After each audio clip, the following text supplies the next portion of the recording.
بسم الله الرحمن الرحيم. الحمد لله رب العالمين، والصلاة والسلام على أعز المرسلين المبعوث رحمة للعالمين، حبيب قلوبنا وضياء أبصارنا وشفيع ذنوبنا أبي القاسم المصطفى محمد.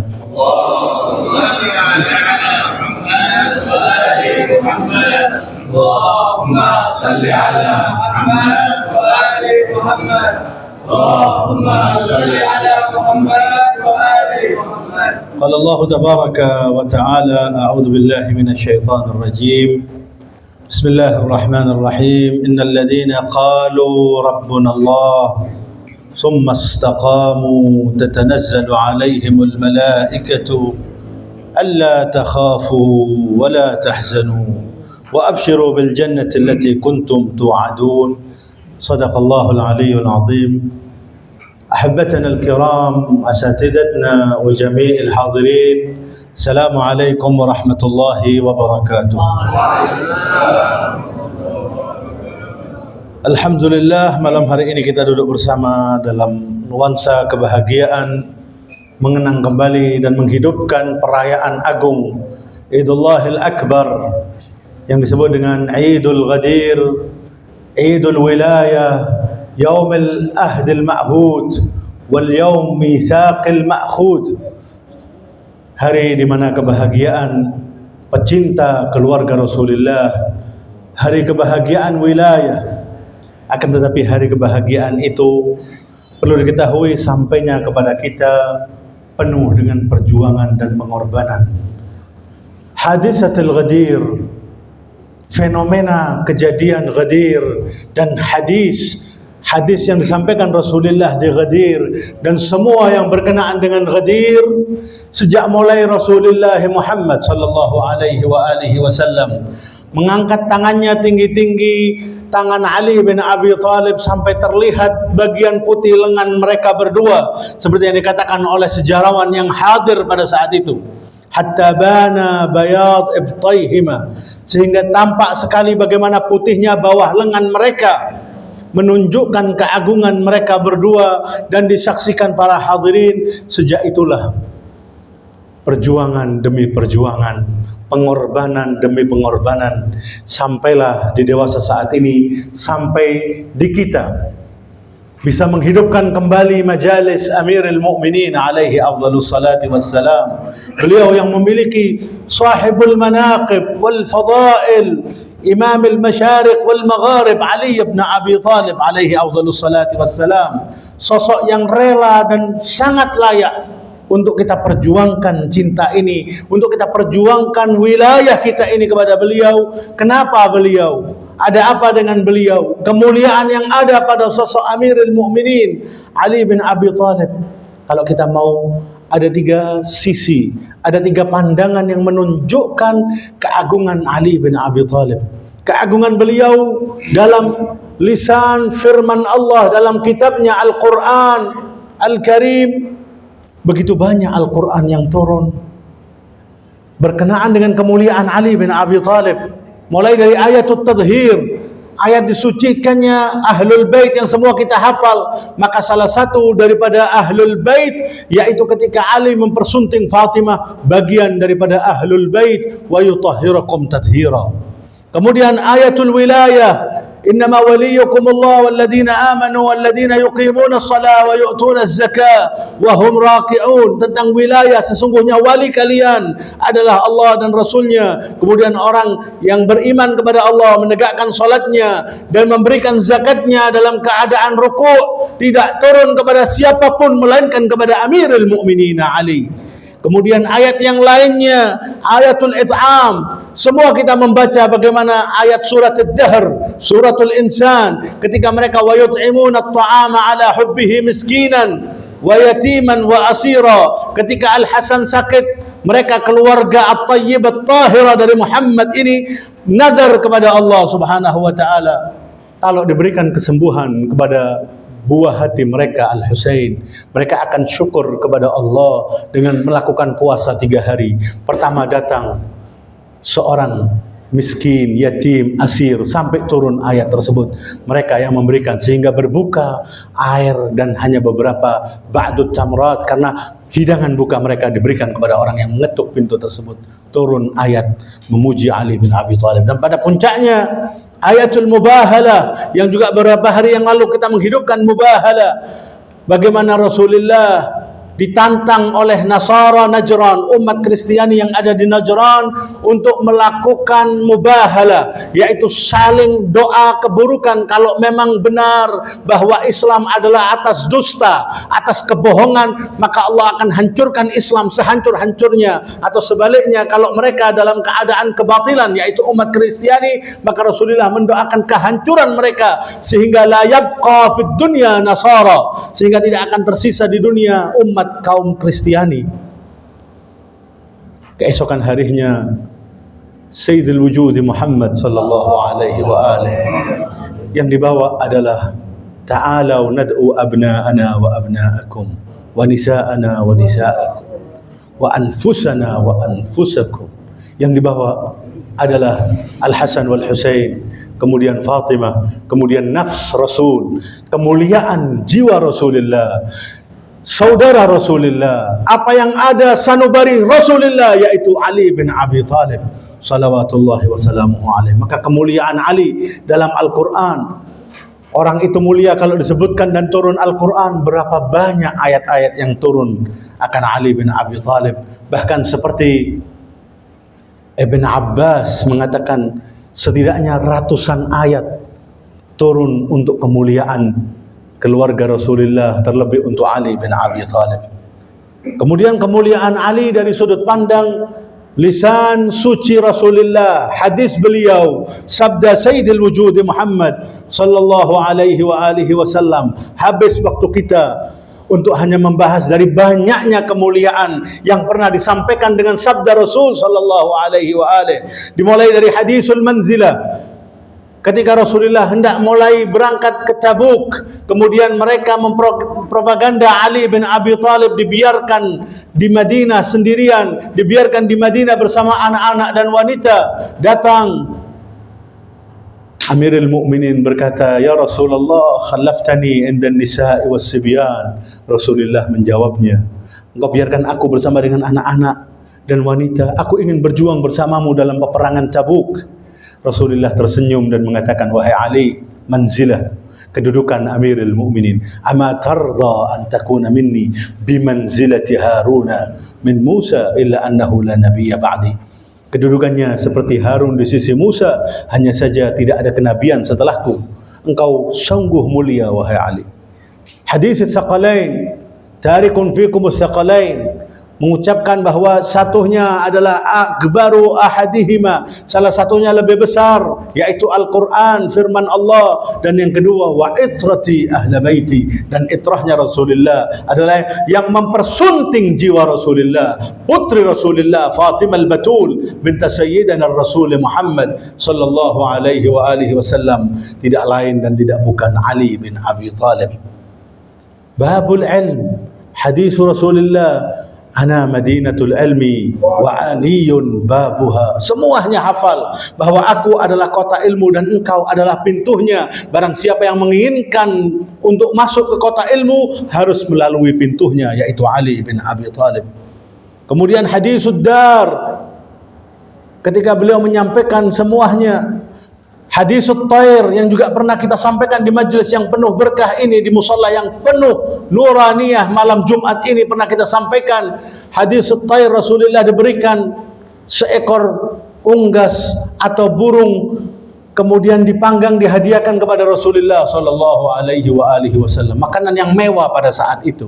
Kemudian Rasulullah tidak serta-merta memakannya, melainkan menengadahkan tangannya memohon kepada Allah, Allahumma a'tini bi ahabbi khalqika ilaik ya'kul ma'i hadha at-tayr. Ya Allah, datangkanlah paling engkau cintai dari hambahmu untuk makan bersamaku hadha at-tayr, burung ini atau ayam bakar ini. Siapa yang datang? Yang datang Ali bin Abi Thalib. Dan pada puncaknya hadis Rasulullah sallallahu alaihi wa alihi wasallam, ghadiri khum man kuntu maula fa'aliyun maula. Maka Ali dalam firman Allah begitu banyak, Ali dalam lisan Rasul, hadis Rasul sallallahu alaihi wa alihi begitu banyak, dan Ali dalam realita sejarah. Silahkan baca bagaimana sejarah menukil tentang Ali. Walaupun nanti kita akan bahas pembahasannya bagaimana perjuangan pengorbanan hadisul Ghadir sampai kepada generasi kita. Perjuangan yang sungguh tidak mudah, perjuangan yang dialirkan air mata dan darah. Realitas sejarah, sejak kita membaca sejarah bahwa Ali adalah awalul muslimin, awalun nasi islama. Sejarah mengatakan bahwa Ali adalah sosok manusia yang pertama kali masuk Islam. Tidak ada manusia, makhluk Allah ini yang beriman kepada Rasulullah ketika beliau turun dan dilantik menjadi Nabi dan Rasul, melainkan Ali bin Abi Thalib dan istrinya Ummul Mukminin Khadijah. Sebelum semua manusia, la Allan wala Faltan, la Amr wala Bakr wala ayy syai', sebelum mereka beriman, bahkan diisbatkan oleh para ulama kita mengatakan bahwa Ali bin Abi Thalib telah mendahului semua manusia. Bahkan yang dianggap sabiqunal awwalun adalah Ali 3 tahun sebelum manusia semuanya masuk Islam dan beriman kepada Rasulullah. Ali bin Abi Thalib telah beriman dengan Rasulullah. Bahkan ketika turun Jibril di Gua Hira pada saat itu, Ali kana ma'an Nabi sallallahu alaihi wa alihi. Ali bersama Nabi Muhammad di Gua Hira, dan ditanyakan, apakah engkau mendengarkan wahai Ali?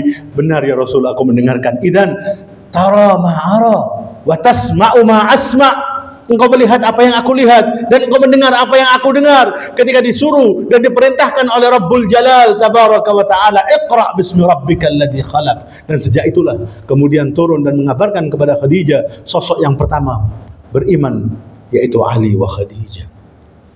Maka realitas sejarah mengatakan Ali adalah sosok pertama yang masuk Islam. Ali yang dilahirkan satu-satunya manusia fi jawfil Ka'bah, di tengah dan di dalam Ka'bah. Tidak ada manusia siapapun yang dilahirkan dalam Ka'bah melainkan Ali bin Abi Thalib. Realitas sejarah menukil dan sampai kepada kita, Ali satu-satunya manusia yang tidur di ranjang menggantikan posisi tidurnya Sayyidul Wujud Muhammad sallallahu alaihi wa alihi wasallam. Tidak ada manusia lainnya melainkan diperintahkan kepada Ali untuk tidur di ranjang Rasulullah, dan ganjarannya, bayarannya adalah kematian Ali. Karena orang Arab pada saat itu sepakat untuk melakukan pembunuhan kepada Muhammad. Ternyata Sayyidul Wujud Muhammad memerintahkan Ali untuk tidur di ranjangnya. Realitas sejarah menukil tersebut. Realitas sejarah mengatakan bahwa Ali adalah suaminya Fatimah. Ketika semua mereka datang ingin mempersunting putri Nabi, dari mulai fulan, allan, semuanya kita tahu siapa saja yang datang dengan mengiming-imingin harta, memberikan semua yang menjadikan seorang bak wanita, permaisuri dan ratu. Yang satu datang, aku berikan sekian ribu uang dinar. Yang satu, aku berikan alif jawari, 1000 budak wanita untuk khidmat kepada putrimu Fatimah binti Muhammad, biar aku mempersuntingnya. Kata Rasulullah tersenyum, la li ajli hada bu'aist. Aku tidak untuk hal duniawi ini diutus di muka bumi ini. Kalau aku ingin menginginkan dengan iming-iming harta yang kau berikan untuk mempersunting istri putriku, maka kemudian dikatakan dalam sejarah, beliau mengambil sesuatu dari tanah dan menjadikan itu dahaban, menjadikan itu sebagai emas murni, logam mulia, bukan untuk dunia. Amruha ila bari'iha. Ketika datang Ali bin Abi Thalib, disambut dengan takbir dan mengatakan, ini Jibril datang kepadaku untuk menikahkan engkau, menikahkan nur minan nur, menikahkan cahaya Ali dengan Fatimah. Semua kita tahu sejarah itu. Maka sejarah menukil bahwa Ali adalah suami Fatimah. Di peperangan Uhud, sejarah menukil ada suara bainas sama'i wal ard, antara langit dan bumi, yang juga kemudian didengarkan pada tahun 40 hari syahadahnya Ali bin Abi Thalib. Akan tetapi ketika perang Uhud tersebut, perang kedua Ba'dal Badr, ketika Ali menjadi sosok bersama salah satu orang-orang yang ada Bani Hashim ketika banyak mereka yang firar minaz zahf. Mereka meninggalkan dan lari terberit-berit meninggalkan Rasulullah di peperangan Uhud. Bahkan yang menyandang Masya Allah predikat khalifah dan lainnya, termasuk yang lari, silahkan baca, termasuk yang lari fi Uhud, yang yabqa ma'ar Rasulil A'zam wan Nabiyil Akram Muhammad sallallahu alaihi wa alihi, yang tetap tidak bergeming dan berjuang bersama Rasulullah adalah Ali. Sampai dikatakan Rasulullah mengatakan, Ali samping kananmu, Ali samping kirimu, Ali dunaka an maimana, Ali dunaka an maisara, Ali fil qalb. Rasulullah memberikan isyarat setiap kali ada ancaman hendak datang, Rasulullah mengatakan kepada Ali, samping kanan wahai Ali, samping kiri, dan beliau begitu memporak-porandakan peperangan Uhud. Setelah perang itu dikatakan Amirul Mukminin uskhina bil jurah, penuh tubuhnya dengan luka, penuh dengan anak panah, bercucuran air mata Rasulullah sallallahu alaihi wa alihi atas kesetiaan ibnu ammihi, sepupuhnya sendiri dan menantunya Ali bin Abi Thalib. Kemudian ada suara yang memekikkan, suara tersebut adalah la fata illa Ali wa la sayfa illa Zulfiqar. Sejarah mengatakan itu, bahwa tidak pernah ada pedang yang disebutkan dalam sejarah seperti pedangnya Ali bin Abi Thalib, Saifullah al-Maslul, pedang Allah yang benar-benar terhunus. Untuk siapa? Bukan untuk muslimin, untuk orang-orang kafirin. Penuh dengan luka-luka, bercucuran air mata. Apa yang dilakukan Rasulullah? Allahu Akbar, ma'a'adhamaka ya Muhammad wa ma'ajallaka ya Ali. Begitu agungnya Nabi Muhammad dan begitu mulianya Ali. Dua sosok insan suci, insan mulia. Dikatakan Rasulullah melepaskannya satu persatu anak panah tersebut dengan mengatakan, fidaka nafsu ibn ammik, jiwaku tebusan untukmu hai Ali bin Abi Thalib. Hada Amirul Mukminin salawatullahi wasalamuhu alaih. Maka dari sosok yang agung demikian layak untuk kita perjuangkan. Lihat bagaimana para syiatuhu wa muhibbihi wa muwalih, para orang-orang yang memberikan wilayah kepada Ali bin Abi Thalib, yang siap mengorbankan semuanya untuk tetap dalam poros wilayah kepada Ali bin Abi Thalib, untuk memperjuangkan hadisatul Ghadir, fenomena Ghadir, dan mengindahkan Ghadir, dan nurut dengan tetuahnya Rasulullah sallallahu alaihi wa alihi wasallam.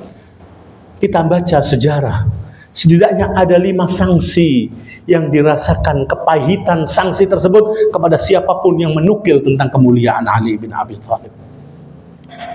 Sanksi yang pertama yang mereka berikan adalah jaldah, pecutan. Kalau ada satu orang kemudian meriwayatkan satu fadilah, satu kemuliaan Ali bin Abi Thalib, mereka benar-benar ingin memerangi dan membumi hanguskan cahaya yang namanya ainun lamun yaun, yaitu Ali bin Abi Thalib. Kalau ada seorang perawi menyebutkan satu saja fadilah untuk Ali bin Abi Thalib, kemudian terpegang tangan, tertangkap basah, dipanggil di istana, diadili, dan diberikan sanksi alf jalda, 1000 kali pecutan. Bisa dibayangkan 1000 kali pecutan. Di fiqh ini, di sini ada ustaz fiqh, seorang faqih. Kalau seorang khamar, orang itu pemabuk, maka sanksinya 80 kali cambukan. Kalau orang itu pezina, ghair muhsanah, belum menikah, wal iyadu billah, zina tersebut, maka mi'atu jaldah, maka pukulannya hanya 100 kali pukulan.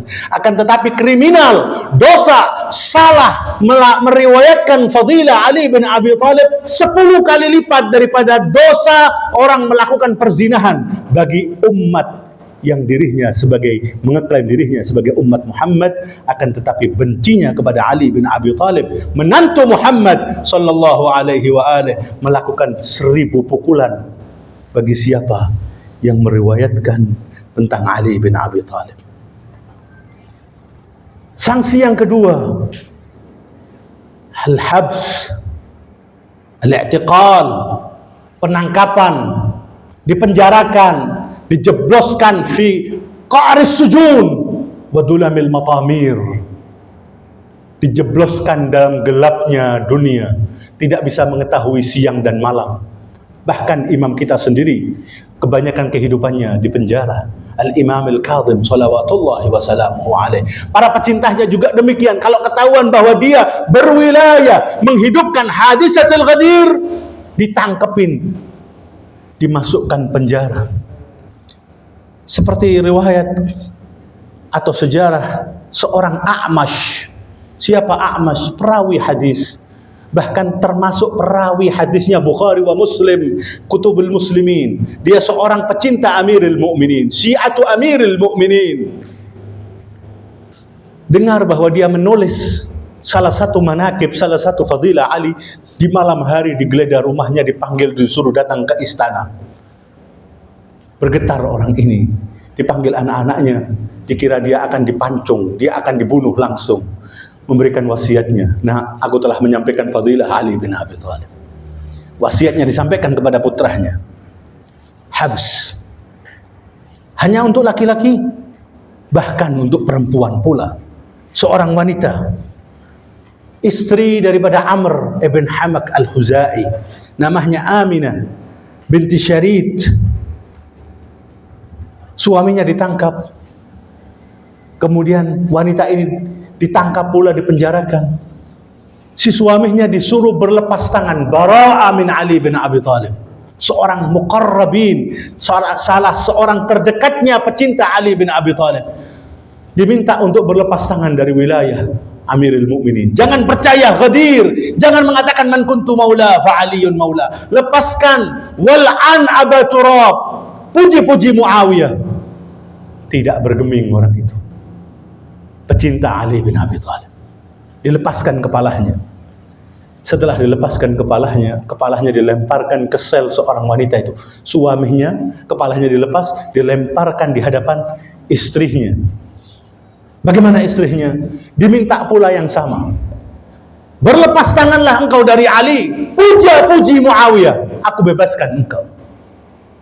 Sabatu, tetap tidak bergeming, dan mengatakan, ana lebih milih mati daripada melepaskan wilayahku kepada Amirul Mukminin Ali bin Abi Thalib.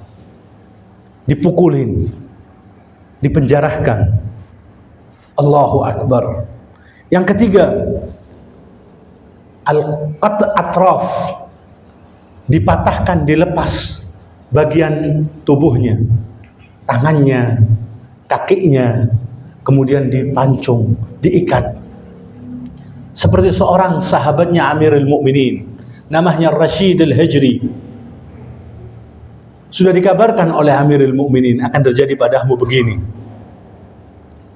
Sampai pada zamannya Ziyad ibn Abi, setelah maktal Amirul Mukminin, setelah terbunuhnya Ali bin Abi Thalib, dipanggil orang itu, diminta untuk berlepas tangan, untuk tidak mempercayai hadisatul Ghadir.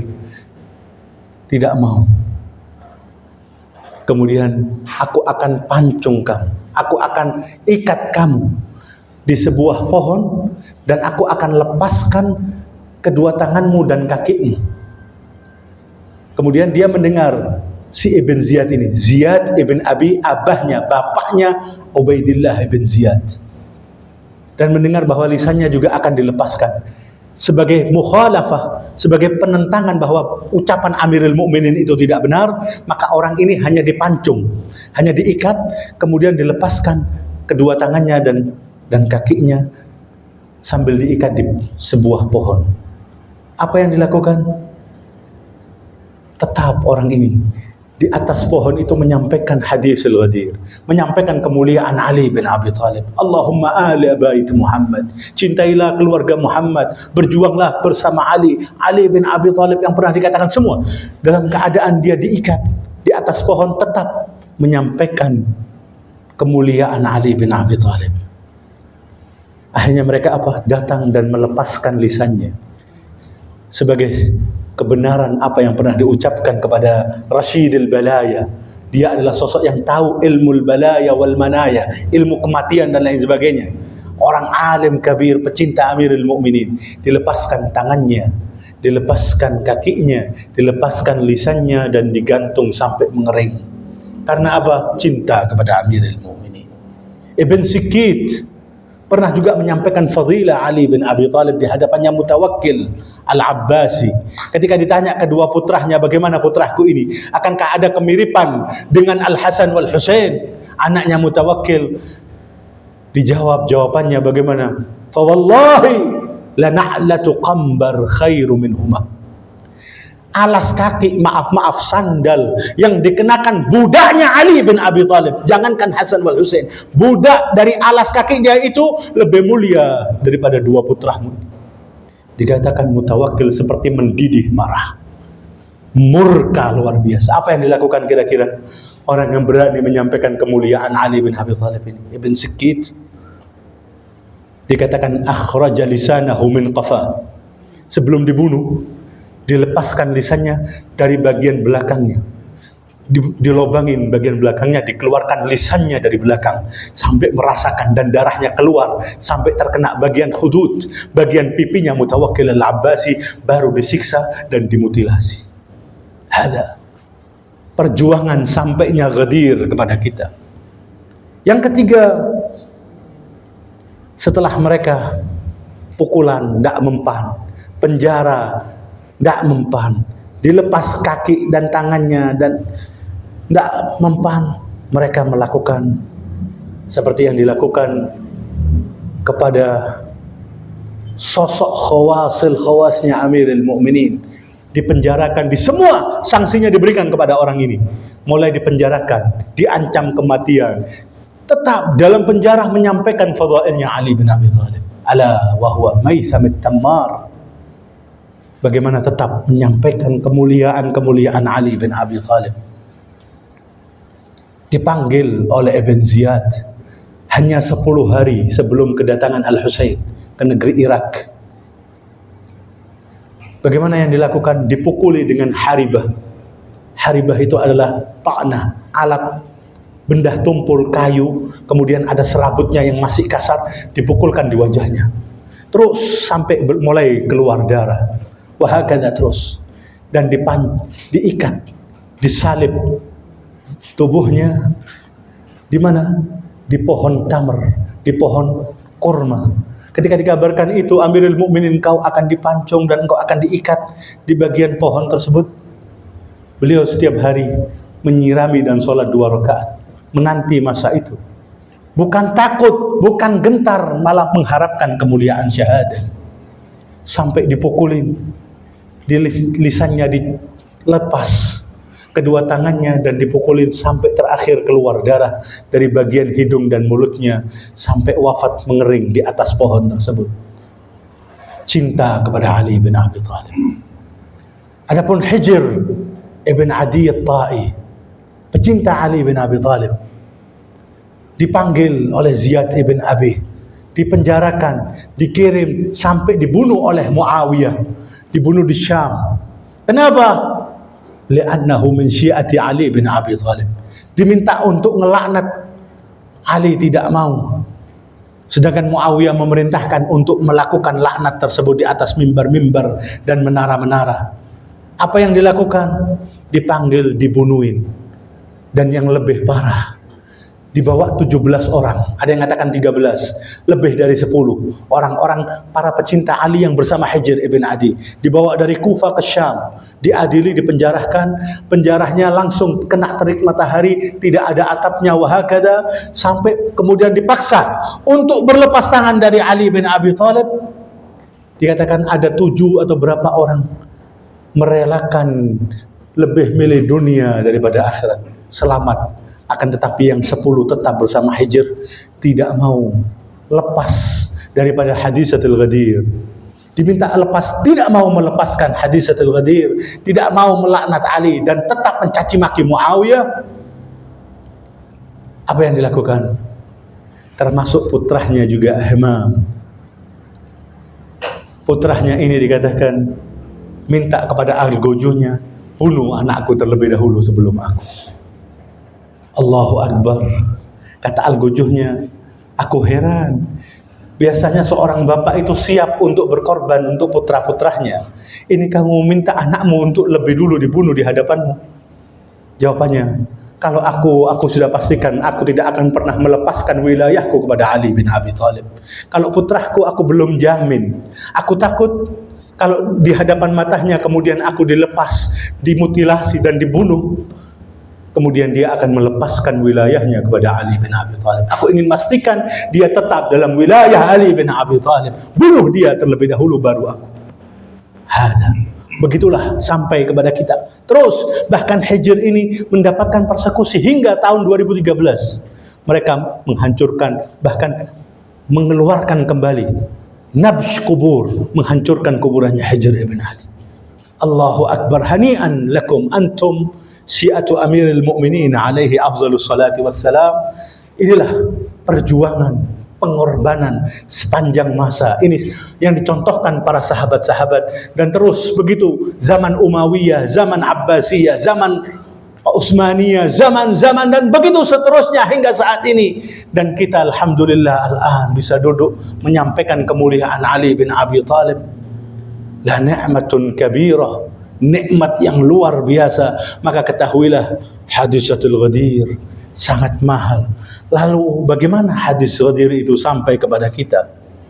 Kalau tahu demikian pengorbanannya, demikian perjuangannya, demikian tadhiyah yang begitu besarnya, itu kalau dari sahabatnya, a'immatuna begitu, mulai dari Fatimah Az-Zahra memperjuangkan untuk hadisatul Ghadir, Al-Husain memperjuangkan hadisatul Ghadir, dan begitu seterusnya. Kita diminta yang agak panjang, antum isbiru qalilan, ba'da hada nakhtim wa sallallahu ala Muhammad, dan tauzi' makanan insyaallah hubban li Ali bin Abi Thalib. Naam, falidhalik apa yang membuat memprakarsai mereka tetap tidak mau melepaskan ini? Harusnya tinggal meninggalkan itu. Yang membuat mereka tetap adalah, di kesempatan kali ini hanya 3 yang bisa kita sebutkan, dan mohon maaf apabila kalau terlalu panjang. As-sabab al-awwal adalah iman bin nassil ilahi. Yang faktor mereka kenapa tidak mau meninggalkan dan kemudian berlepas tangan, dibuktikan dan begitu seterusnya sampai zaman Saddam. Mereka itu diminta, ada seorang syair kabir namanya Asy-Syahid Ali Ar-Riyahi, Ali Ar-Rimahi, seorang syair, Masya Allah, diminta untuk memuji seorang pemerintahan pada saat itu, Saddam Hussein. Tidak mau dibunuh. Dibunuhnya bagaimana? Dimutilasi, dimasukkan fi masramatil lahm, digiling seperti daging. Wah, kata Allahu Akbar. Kenapa? Cinta kepada Ali bin Abi Thalib. Jadi yang menyebabkan faktor mereka tetap dalam poros cinta dan berwilayah kepada Muhammad wa ali Muhammad, sebab pertama adalah keimanan mereka dengan nas, dengan teks, ayat dan riwayat yang sampai kepada mereka, seperti tentang ayatul mawaddah, ayatul tadhir, sebagai opah risalah cinta. Maka mereka, itulah faktor mereka siap terbunuh, siap dimutilasi, siap mendapatkan persekusi, siap semuanya, karena mereka memperjuangkan dan iman akan ayat tersebut, tentang ayatul mawaddah, tentang hadis tsaqalain dan lain sebagainya. Sebab yang kedua adalah mereka sendiri telah memiliki qudwah. Kalau belum punya suri toladan dan contoh, mungkin mereka pertama yang akan lari terbirit meninggalkan wilayah. Akan tetapi dicontohkan langsung oleh Fatimah al-Batul bint Sayyidina Rasul Muhammad. Pipinya memar, memerah, patah tulangnya, gugur janinnya, didobrak pintunya dan lain sebagainya. Contoh, sehingga mereka, kalau putri Nabi aja demikian, maka apa artinya aku? Maka mereka tetap siap dalam poros tersebut. Maka mereka memiliki qudwah, memiliki contoh. Terlebih qudwah Husainiyah, bagaimana Al-Husain. Dan kita iqtaraba mau'id mausim Al-Husain alaihi salam. Telah dekat hari-hari Aba Abdullah Al-Husain. Allahumma rzuqna al-buka ala Abi Abdullah Al-Husain. Semoga Allah memberikan kita taufik untuk kita bisa menangisi Aba Abdullah. Dicontohkan langsung oleh Abu Abdullah, beliau dengan 18 sosok-sosok yang syahid bersama beliau, dengan putra-putra beliau, keponakan beliau, sahabat-sahabat setia beliau. Maka para Syiah setelahnya tetap dalam poros ini karena mereka memiliki contoh. Dan yang terakhir, sebab yang ketiga adalah al-wa'yil fikri, kesadaran pemikiran mereka bahwa dunia ini sesaat, maka mati memperjuangkan kemuliaan itu adalah kemuliaan yang luar biasa daripada harus hidup tapi dalam keadaan terhina. Wa hakadha al-wa'i, rasa sadar mereka, pengetahuan mereka, dan diingatkan oleh para a'immatuna bahwa annal hub, bahwa cinta pada mereka itu melazimkan amal. Cinta saja tapi kalau tidak dibuktikan dengan amalan, buat apa mengatakan cinta kemudian kita ketika mendapatkan teror, mendapatkan tantangan, mendapatkan semuanya, kita lari terbirit. Bahkan yang berbicara juga mungkin salah satu yang akan lari. Tapi kita mohon kepada Allah agar ditetapkan dzurriyyah kita sampai yaumul qiyamah tidak akan pernah melepaskan cinta pada Muhammad wa ali Muhammad, tidak akan pernah melepaskan wilayah Muhammad wa ali Muhammad, walaupun kita harus dikucilkan, walaupun kita harus menjadi seseorang yang tidak memiliki apapun di dunia. Maka kita mohon kepada Allah, jadikanlah kehidupan kita kehidupan Muhammad wa ali Muhammad, kematian kita kematian Muhammad wa ali Muhammad ma'a Muhammadin wa alihi ya karim. Wa sallallahu ala Muhammad wa alihi at-tayyibin at-tahirin. Wassalamu alaikum warahmatullahi wabarakatuh. Waalaikumsalam warahmatullahi wabarakatuh.